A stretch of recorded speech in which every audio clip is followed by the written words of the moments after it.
gentlemen. Oh, yeah. I'm here live and in color. Well, that depends on if you're watching me, but if you're listening to me, I'm live right here in color and in volume. If you're listening to Podbean, if you listen to Podbean, I'm live. What's going on, everybody? If you're looking at me through Facebook and YouTube, whether that's by the Sports Empire Network page or whether that is by the Big Time Show Facebook and YouTube pages, I am here live and in color. I'm here on Twitter. I'm here. If you're listening at this replay, I'm here on Spotify and Pandora and iHeartRadio and Google Podcasts and a few other places, LinkedIn, wherever you're watching me from. The bottom line is welcome again, everybody, to the Big Time Show podcast. And we come to you every Monday night at 7 p.m. and, of course, on Saturdays at 3, and then maybe even some in-between shows. But welcome to the show on tonight. Listen, as you're here, before we get started, I hope that you would share real quick. If you don't mind, help your boy out and share real quick there. Wherever you a Cowboy fan or a Los Angeles Laker fan or a Cowboy hater or a Laker hater, whichever side of the track that you own, just share it. Whoever it is. What's going on tonight, everybody? I'm excited to come hang with you just for a little bit. Hope you had a good day today, and let's just have a little fun, a little entertainment before you make your way to bed or whatever the case may be. What's going on? I'm getting ready to speak to everybody. Before I do, listen, if you're on Facebook, whether that's the Big Time Show Facebook or my personal page, I've had a lot of people over the years, couple of years, to ask how can I, support you in your podcast. That's those stars, if you're watching by Facebook, those stars at your bottom right there, you can contribute that way. If you're watching by the Big Time Show YouTube page, you most certainly can do it by hitting that $, which is the super chat button. You can do a super chat there, and once you make a super chat, I will stop doing exactly what I'm doing and read your comment just to show how much and I appreciate you supporting me. So let me speak to the people that are here. I think it's time in the building. What's going on? The one and only, the true hater, the Cowboy troll himself, Mr. Eastside Harold is in the place to be. What's going on? We invite all family members here. We invite all haters, all these, we invite you all. I don't mind you coming on the show. Just know that if you coming, if you gonna talk, you better say something. Don't get on here talking a bunch of nonsense. Like Eastside. Yeah. Since I see you there, you know how I go. But welcome everybody to the show. As you coming in, I'm seeing more and more people come in. Let's do what we do. Okay, just share, help your boy out on the night. Let's have some fun tonight. So tonight's show, as you see by the title, what's up, Greg? I see you, brother. Appreciate you stopping by. As you can see by the title, you know what we're talking about tonight. We're talking Cowboy talk and Laker talk, a little split show. I got to do that because of really primarily my, these are two hot topics. I saw ESPN today doing what they do best. They only pay attention primarily to the Dallas Cowboys, and they'll put a segment there, like, Coach Schottenheimer, our quote-unquote offensive coordinator, did some talking today and his high praise for Dak Prescott today, and they made ESPN news out of that. Not surprised, as we know, when you want ratings, you talk about the Dallas Cowboys. So is nothing new. The ESPN is starting it off already. We ain't even hit training camp yet. They're already talking about Dak and who's gonna call the plays and how's this gonna go and all that kind of stuff. And they need to cut down on the turnovers Dak does. And expect that the Cowboys offense would be explosive as it usually is, but can we cut down on same talk, same stuff that we're doing? It legitimate questions I may add, but I think that shouldn't be no problem. What's up? What's up, Justin? What's up, man? Appreciate you popping in, brother. Thanks for popping in on. Usual conversation when it comes to around this time when it comes to Cowboy talk, just clickbaiting and talking, but here on this show, we're a little bit more than clickbait here on this show. We talk about a few things that I think that are important, like position battles, as we get ready for training camp. If you were up with me on my last show, I talked about, and actually it was a segment where Coach Marv was talking, and we were kind of going back and forth. And one of the major things that we got to keep in mind, and I don't mean to sound repetitive or redundant starting off, but I think this really does need to be highlighted. And that is that there will be no cuts made at all until the last preseason game, which will be week 3 of the preseason. So what that means is 90 players will be with us for a long period of time, and there will be no cuts made until the last preseason game and the first game of the year. Now, my only question is, and I'm sorry I don't have the schedule on me right now. I just want to know, is there a 1 week gap, or will there be a 2 week gap between the last preseason game and the first regular season game? That will answer a lot of questions, and I'll get to it, but I see a super chat, and it is from Eastside Harold, and he, of course, I want to talk Cowboys, and he think about the Houston Texans. He says, CJ Stroud was looking really nice in rookie camp. They all look nice in shorts and t-shirts, he said. Let's see what happens when the pads get on, okay? Don't interrupt me again with Texan talking Cowboys. Appreciate it. Thank you, though. Thank you for the super chat. At least I held my promise. Thank you so much. That's my question. Because even whatever way it goes, whether it's 1 week between the last preseason game or 2 weeks between the last preseason game and the first game, that cut is going to be brutal because every team will be making the same cuts, all 32 teams. And the sad part, as I said on the last show, was it's going to be kind of hard for guys to make a team when they're just getting a playbook. You see, the guys that start off with you, these 90 guys that we're going to have, and every other team, they will only know one playbook for, almost seem like a couple months. That's the only playbook they will know, and then just to start all over again, it's going to be kind of hard for them to make a team. But that's the downside of it. But what the positive side of it is, when they make that cut this year, there really will be no doubt about who are the best 53 for every team. Not just the Cowboys, but every team. Because you've had enough time with them. You had enough time to see what their pros and their cons are. You know exactly what the strength and the weaknesses are for every player because you spent a whole bunch of time with them. And so because of that, I think that there are a couple of very interesting position battles that are probably going to take place this year.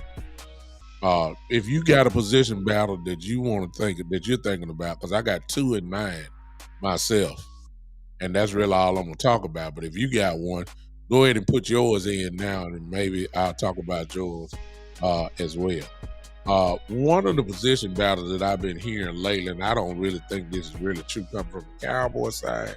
I believe somebody putting stuff out there, and that unfortunately is catching just a little traction. They're talking about it, and that is Deuce Vaughn becoming a kick returner for the Cowboys. And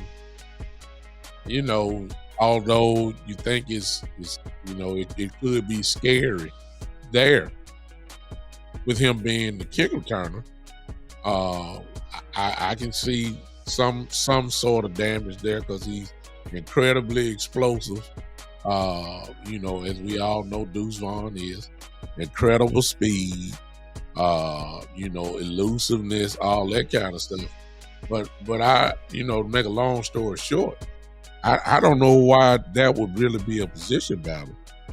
Simply because we already got a Pro Bowl kick returner in Cavante Turpin. And I'm like, didn't we just forget? I mean, how did Turpin lose his job? Now, if Turpin was going to be a primary wide receiver, then I get that.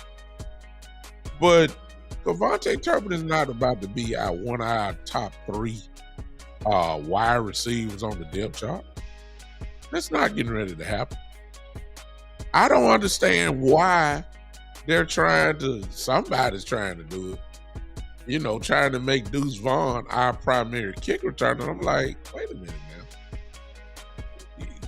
Every time Turpin touched the ball, come on now, he just didn't break it. But Lord, he made the Pro Bowl. He was the starting Pro Bowl kick returner specialist. That says enough. He earned it. So I just don't understand the need or the rush. Let's say it like that. The rush to make Deuce Vaughn the new man when he has when you really research it, he really has not had that amount of experience doing it. He didn't do that at Kansas State. He didn't do that at Kansas State. He was one of the primary runners at Kansas State. So that's not what we wanted. Why are we gonna put somebody back there that's really not had any type of, really? What's up, Daryl? I see you. Why do we need to even play with that? As far as I'm concerned, I don't get that. We have Cavante Turpin. We have him. What we need to change that for? I don't get that. And maybe it's a case whereas you'll have both of them back there, which I don't have no problem with that. But just to say, the way they were talking, like, also they were talking like, okay, he'll be a punt returner as well. And I'm like, wait a minute, punt returner? No, we got Turpin. We don't need nothing else. We got Turpin. Turpin is ready to go. We don't need to be trying to experiment and all. I guess that's where the preseason games will come. I wouldn't be surprised if we'd be putting Deuce Vaughn back there to return kick just to see where he is, but I don't think that should be a position battle at all. Turpin has earned that. That we don't have to do nothing with that. I don't think so. The other position battle that I think is going to be incredibly interesting is when we get to our linebackers. I really feel like that it's going to be a somewhat of a battle between Overshawn, our rookie linebacker that we drafted out of Texas, and Mr. Cox. Love, Terry. Thank you, man. Appreciate you popping in. I think that it's going to be a battle between Cox and overshown for that particular amount, for that playing time. One thing that we know about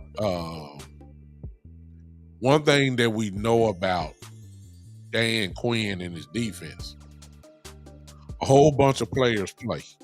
That's one thing that we do know.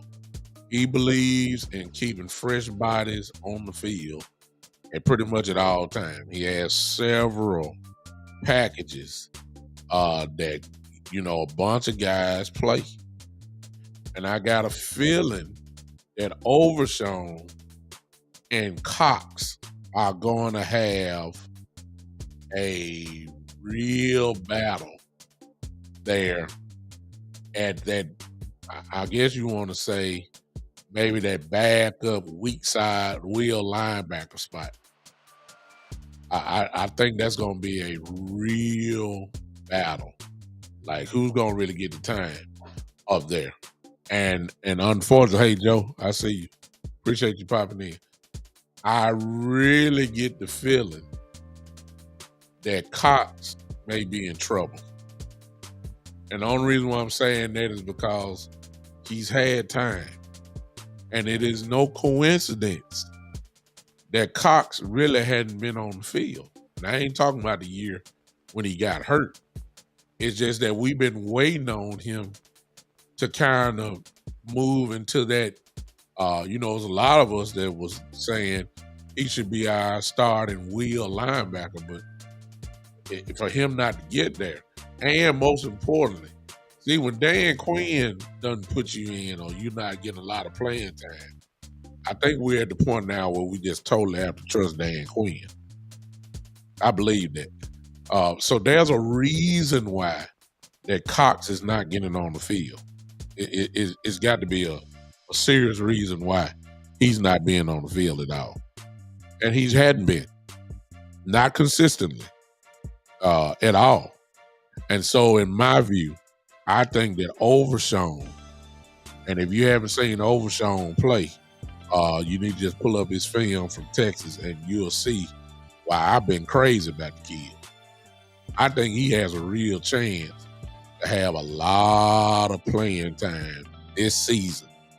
I believe that he is going to get a lot of playing time on this defense. The reason why is because when you look at Overshown play, what you see is, in one word, he is a weapon. That's a flat out weapon. He really is. He can play. He can play all three levels of the defense. You can put him on the line. Now, he's small, but he has great speed and he has power, and he don't mind putting his hat in there because he will knock your head off. He can play the line. Of course, he can play linebacker, but what most people already know about him is that he started off as a safety. And so he's a weapon because he can guard on pass coverage. He also can rush the passer. And he is a hit machine. Now, two things that I want to say about that is that, can you imagine him and Donovan Wilson on the field at the same time together for wherever they line up? Wilson comes in the box too. I'm just saying that's two weapons of hit power that could cause problems. He's a weapon. The other thing that I noticed about him is, see, Dan Quinn for years has been looking for a replacement in his defense. See, the Seattle Legion of Boom defense was the defense that he created, he built, and he patterned his defenses from that defense. But one of the things that he's never had I think he got it at free safety. Our free safeties are real good. Hooker, Hooker can do it. Donovan can get there. Those guys are good. But what he has not had, even at Atlanta, one of the things that he really didn't have was somebody that resembles Cam Chancellor. Now, if you know football, and I just said that name there, a highlight reel just popped across your head right there. Cam Chancellor was intimidating. The safety from the Seattle Seahawks.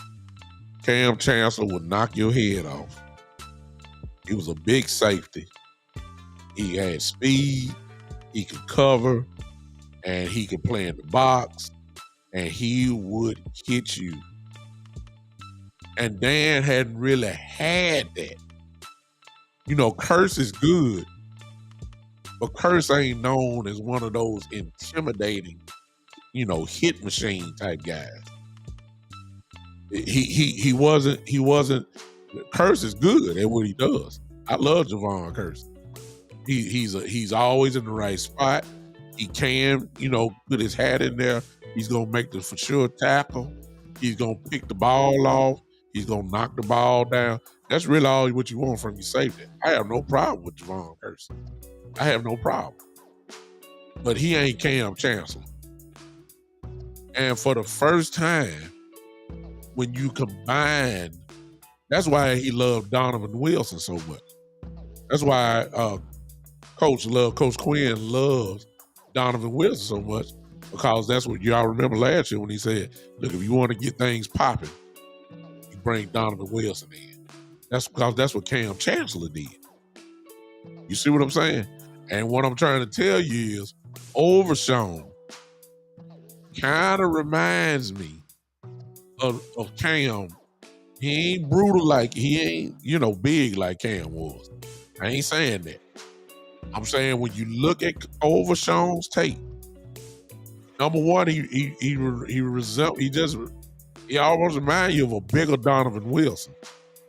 But Donovan Wilson reminds you slightly of Cam Chancellor. Just not as big as that. And that intimidating type dude, I think we got two of them on there. I ain't even got the Parsons, you know what I'm saying? Guys that scare defense. I'm saying Donovan Wilson and Demarion Overshown.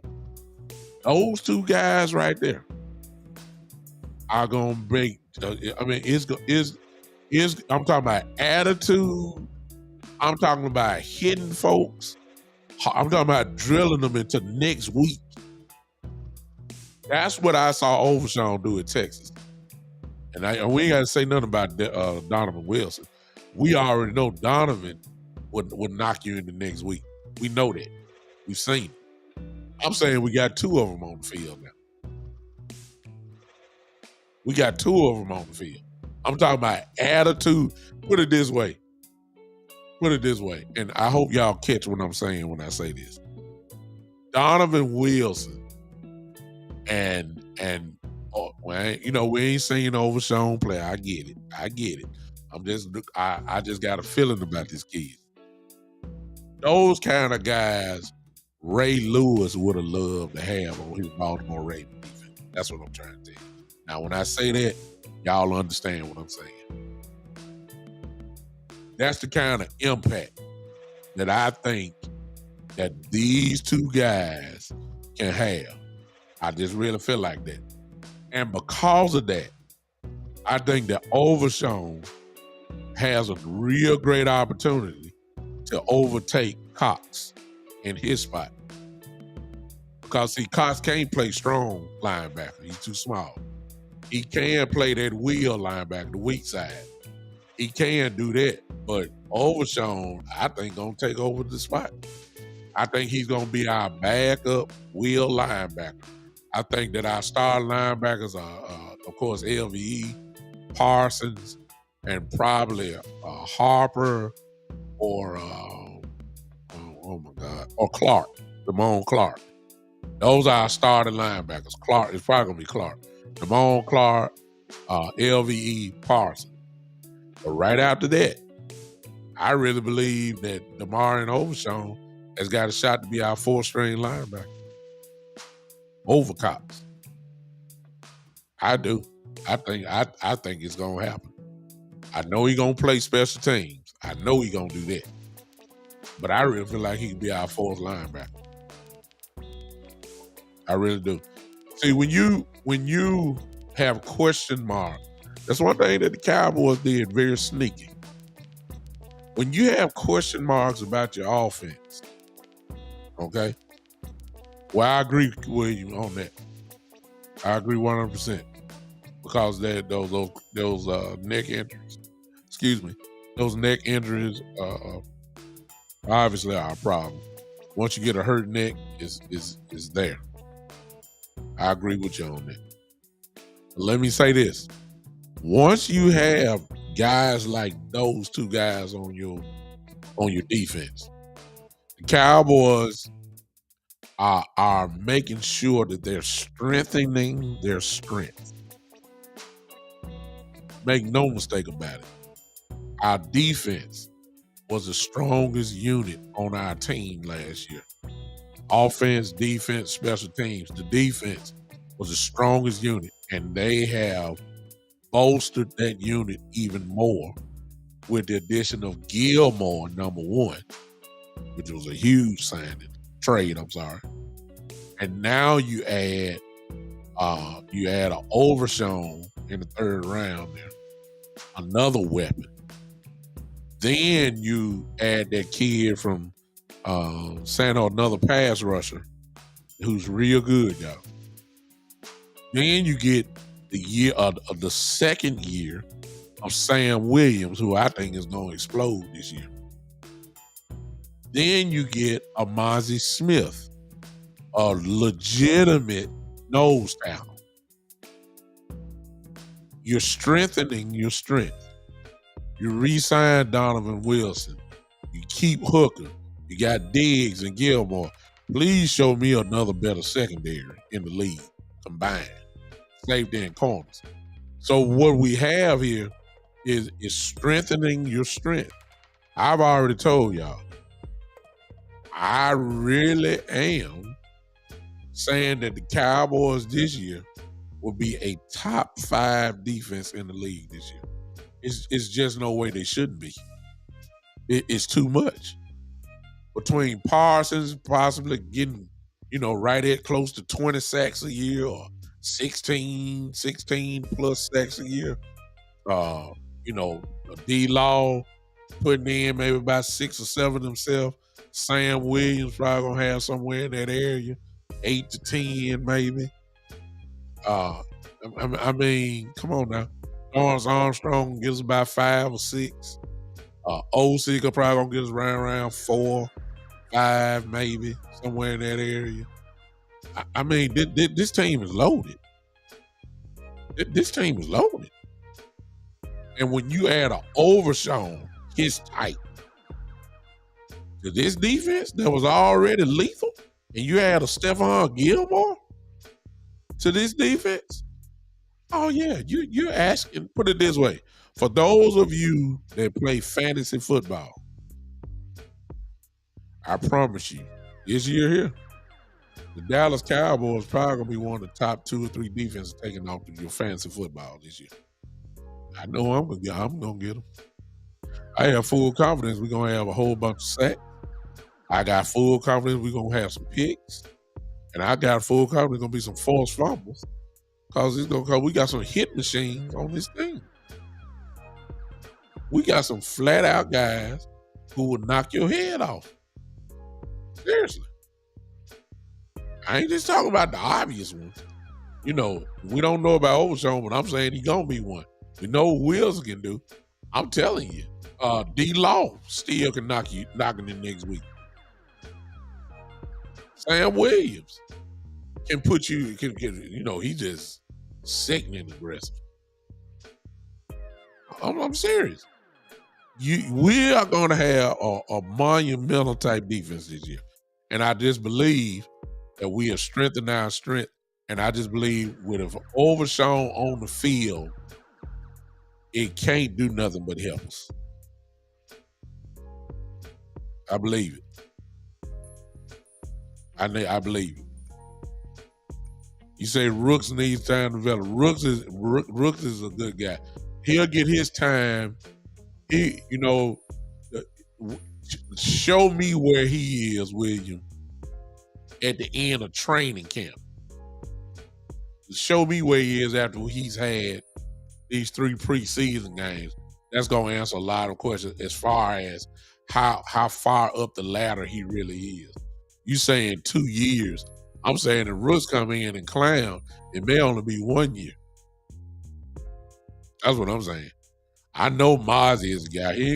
Mozzie is not going to need 2 years, if that's what you were talking about. Mozzie is going to come in day one start. Mozzie will start from day one. Yeah.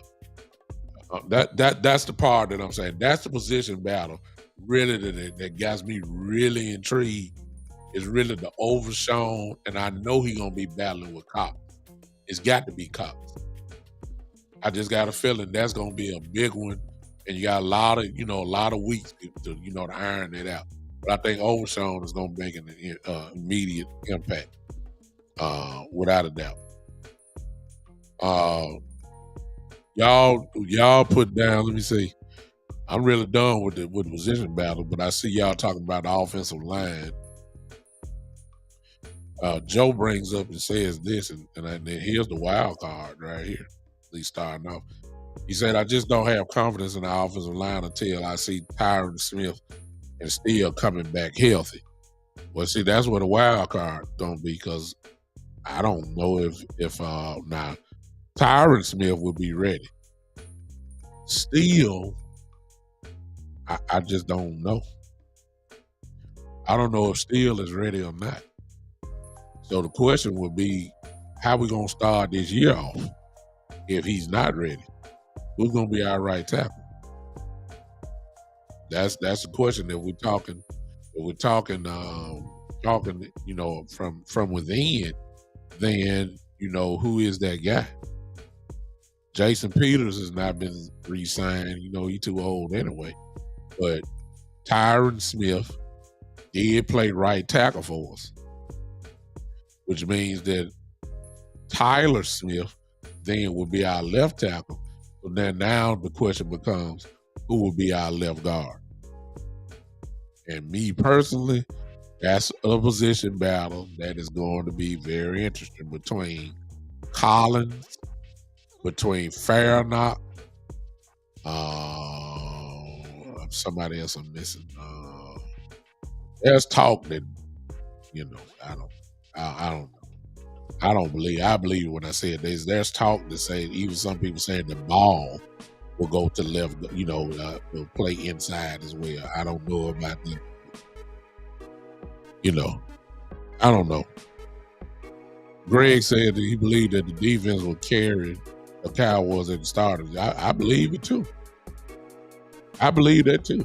I believe that the defense will be so good this year that it's going to be a lot of, it's going to be a lot of things going to go on there.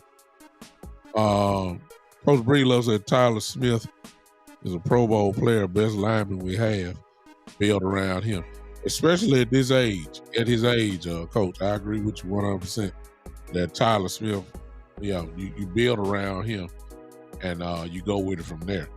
It's just going to be interesting to see, Steele, as Joe said, Steele will be a wild card, because if he's not ready, I already know that Tyron Smith will be our right tackle.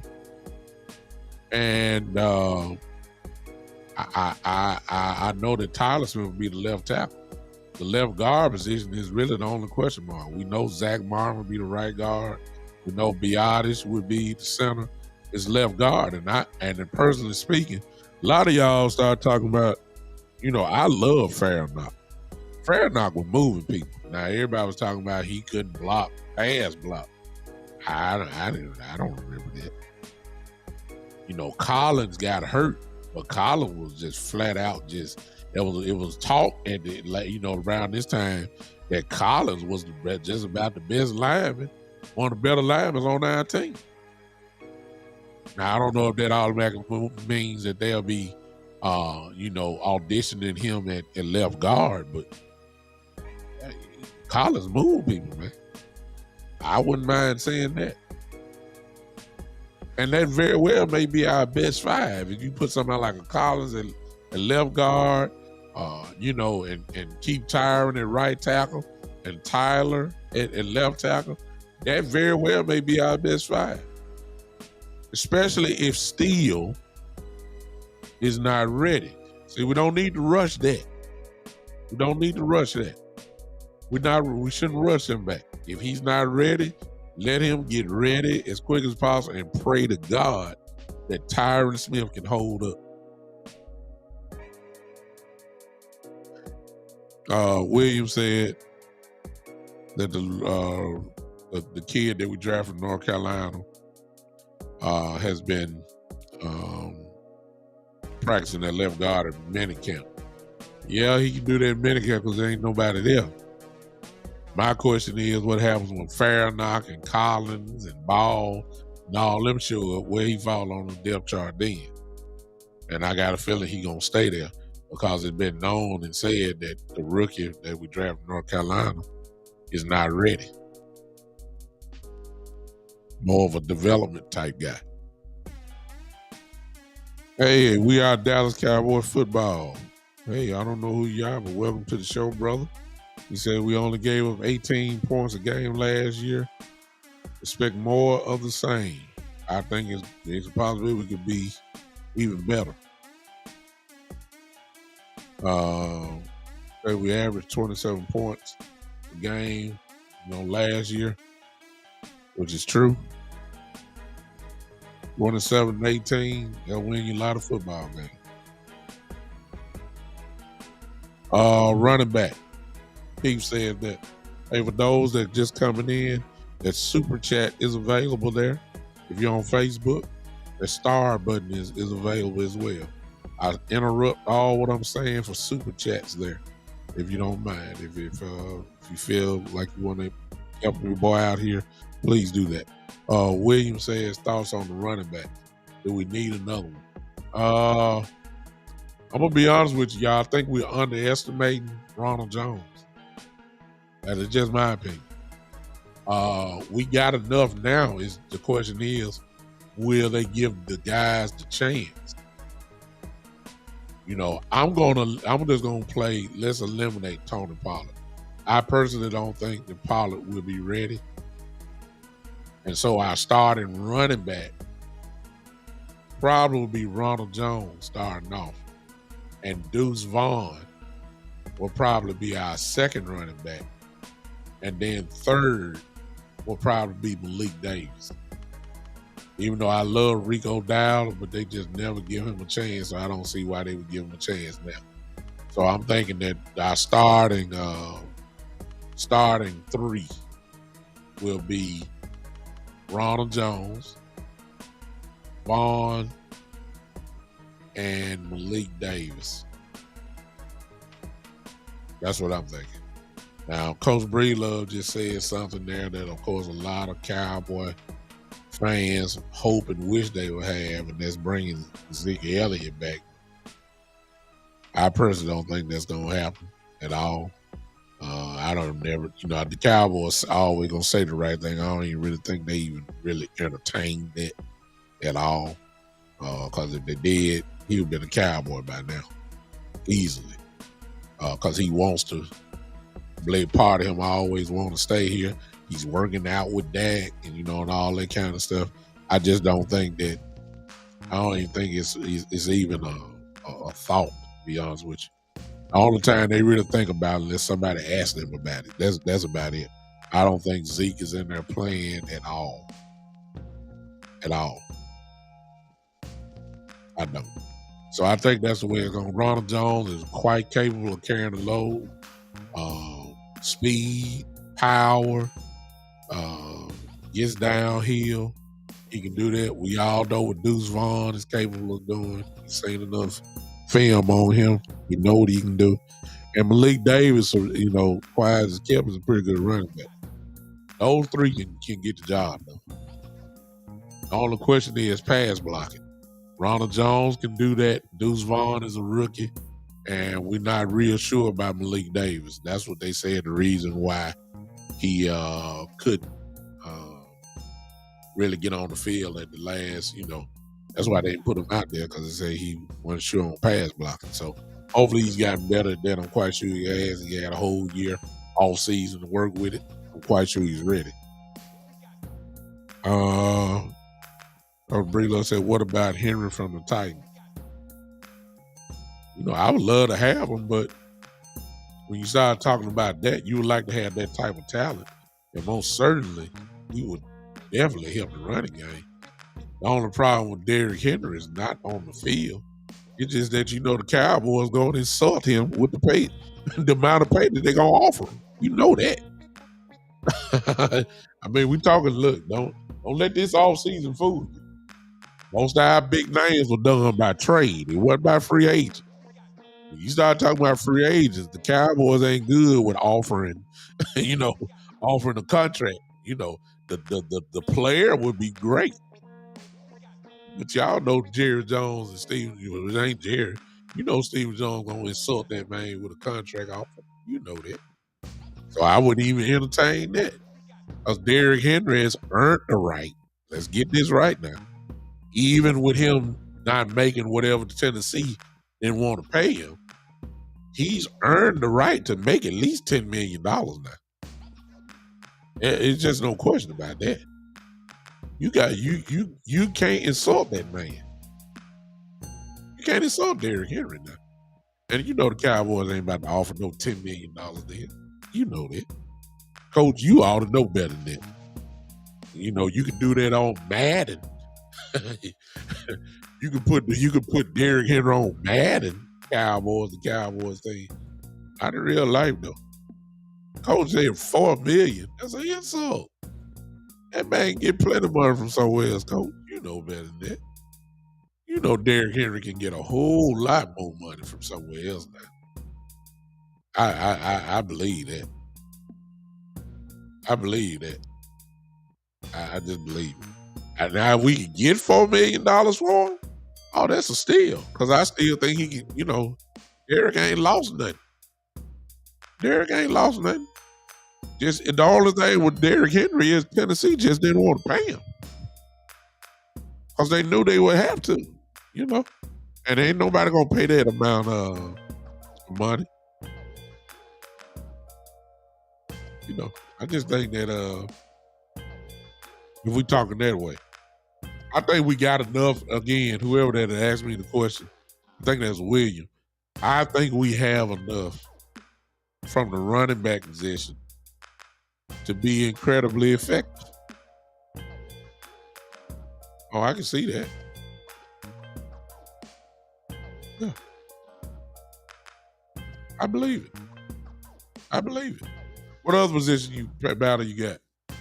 I think another interesting one, and I think I'll close. We ain't gonna close with this. I'm gonna go to the Laker talk in a second. But there's one more position. Everybody talking about Jalen Tobin. Everybody, the man run with his shirt off, and everybody get hyped because he got biceps, and his legs look chiseled, and he looked good running against the air. He ain't running against nobody. Everybody getting excited about him, and they ain't gonna quit on him. So the way they talking is almost like he's be our fourth receiver, because he's not starting over Lamb and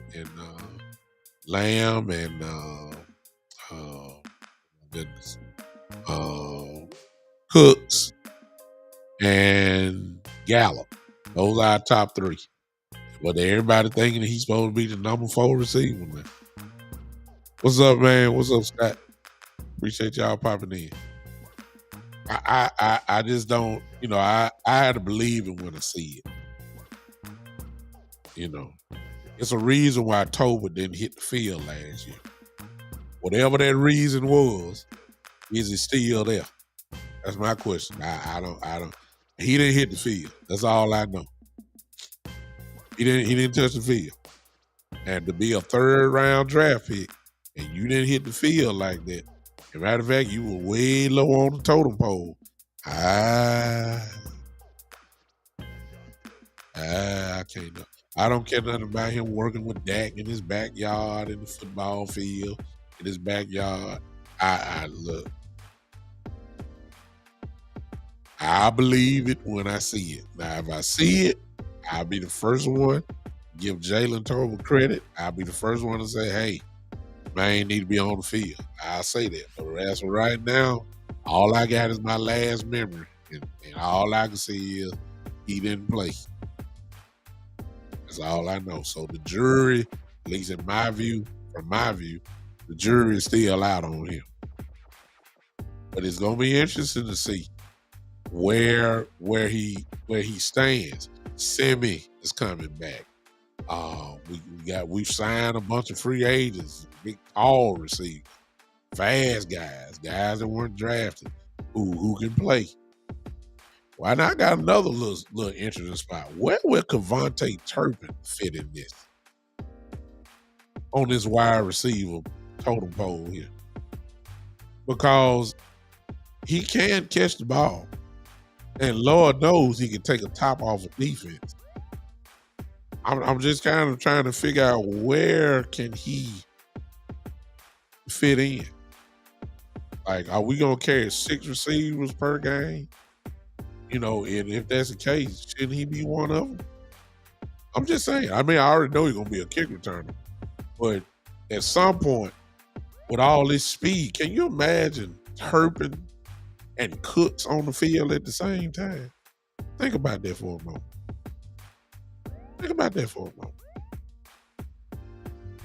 I mean, that's how you blow. That's how you blow folks. I mean, this is how you give defenses real problems.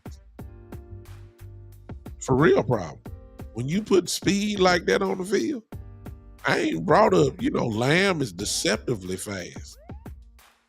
It just seems like he always get behind somebody. See what I'm saying?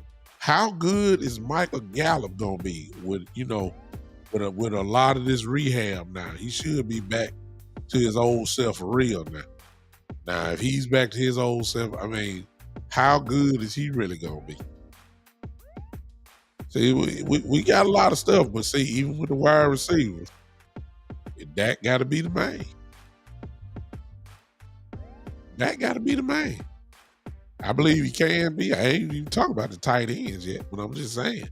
But this type of wide receiving core, I ain't saying it's the best in the league by no means. I'm just saying they ought to be able to cause some serious problems. They ought to cause some serious problems. They should. The game is tomorrow night. The Laker game is tomorrow night. Tomorrow night at they're on Denver time, so it might be a late start again.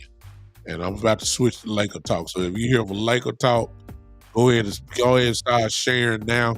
If you don't mind, if you know some Laker fans or if you know a Laker group that you're in that I'm not a part of, which I think I'm only about 3 of them, and they're pretty much local here in Memphis, or one is nationwide, Laker. But if you're a Laker fan or you go ahead and share it now. Terry said, I don't believe in Dak at all. and Terry's not the only one that don't believe in Dak. And I get it. All right. So that's what I'm feeling about it. It's a lot of position battles. I'm quite sure you know some more. But those are ones I want to tap on about that. So that's what we feel about Cowboys about that. And now, ladies and gentlemen, just that quick, as you can see. Just that quick, I switched.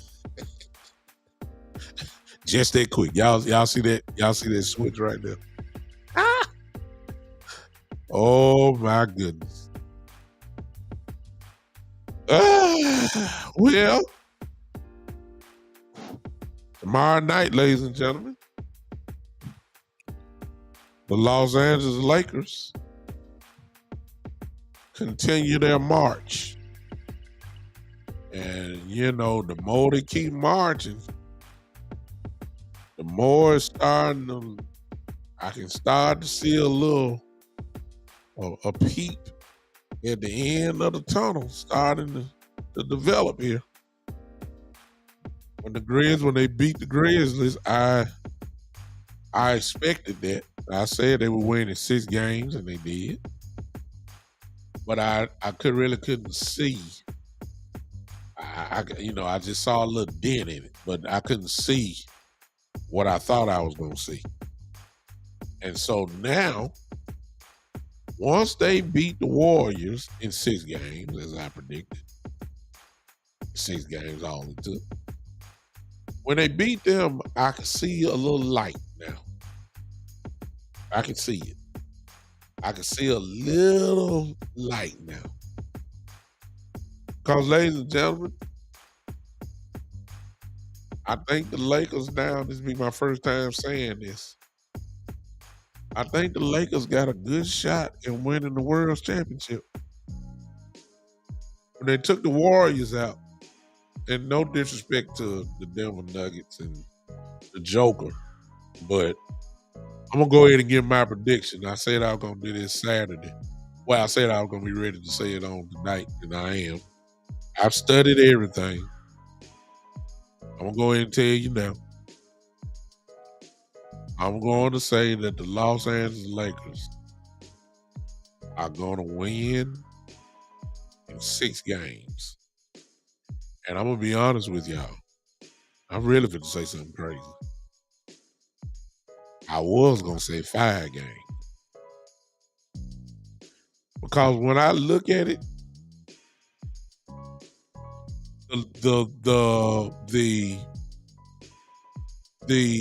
I appreciate you, Joe. Thank you for popping in. When I look at the series, the Lakers and the Nuggets split the regular season series. This is what I'm saying, y'all. They split it 2-2. But here's the kicker. The Lakers, they played all 4 of their games before the trade deadline, which means the Denver Nuggets has not seen this team that's put together. D'Lo was not on the team. Vanderbilt was not on the team. Lonnie Walker was not on the team. This was the team. This was the team that was there with Westbrook and Pat Bev. That's who Denver beat.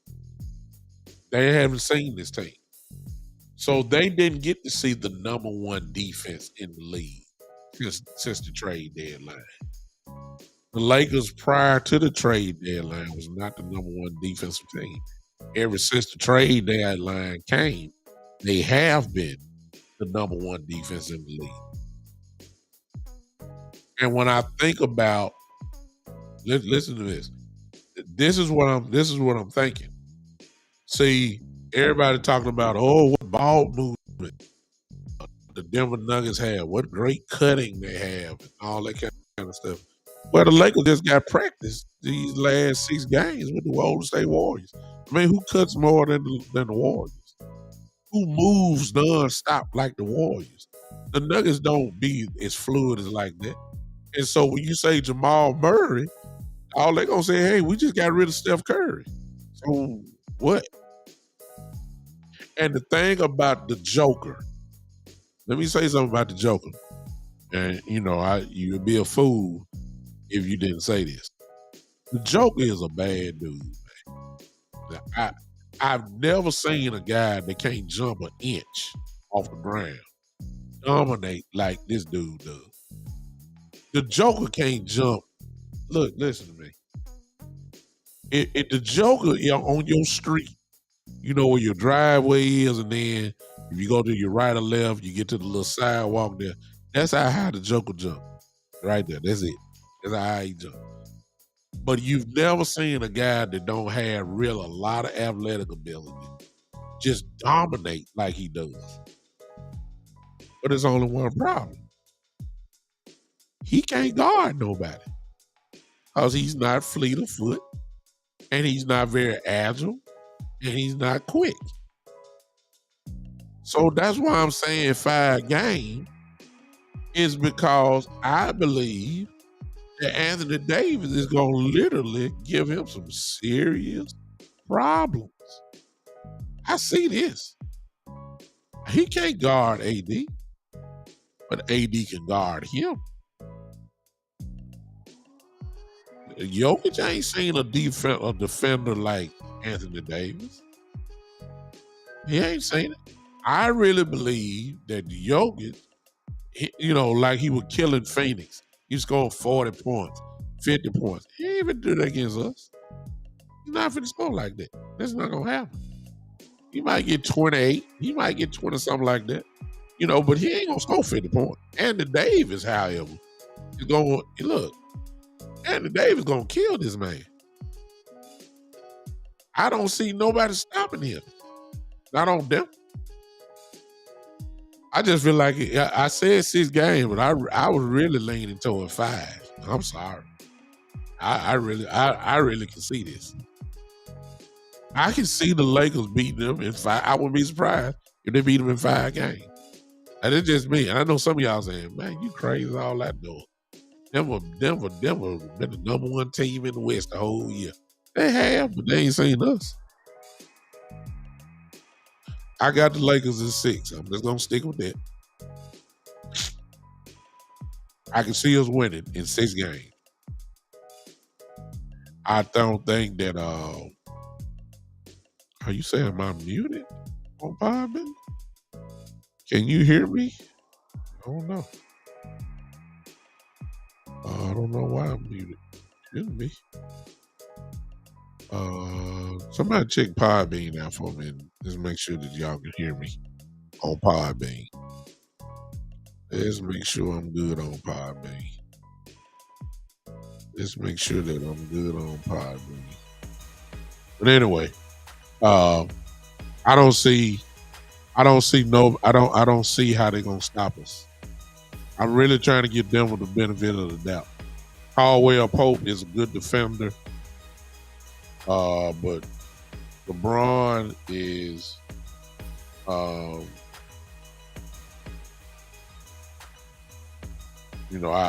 don't see how LeBron can I don't see nobody really putting a stop to those 2. That's why I'm saying that. All right. I believe some of y'all agree. Look like I got some Laker fans in here as well. But it starts tomorrow night. I'm looking forward to it. I can't wait for it. I'm looking forward to it. All right. Ladies and gentlemen, I'm done. That's all I got to say about that tonight. I will go in more depth, but I got stuff I got to do. I appreciate you guys hanging with me. I will see you probably tomorrow, Wednesday maybe, and go over the Laker game, see what happened, and then we'll take it from there, all right? I appreciate you guys so much. Go ahead and put your hands together real quick. Y'all know how we get out of here. We groove our way out of here. We groove our way out of here. I'm looking forward to it. I don't know why people can't hear me on Podbean. I don't know what's going on. I have no clue. All right. I'm out of here. Appreciate you. We'll see you on tomorrow. Or Wednesday, I'm sorry. Wednesday, as we talk about what happened with the Laker game. Until then, ladies and gentlemen, this has been the Big Time Show.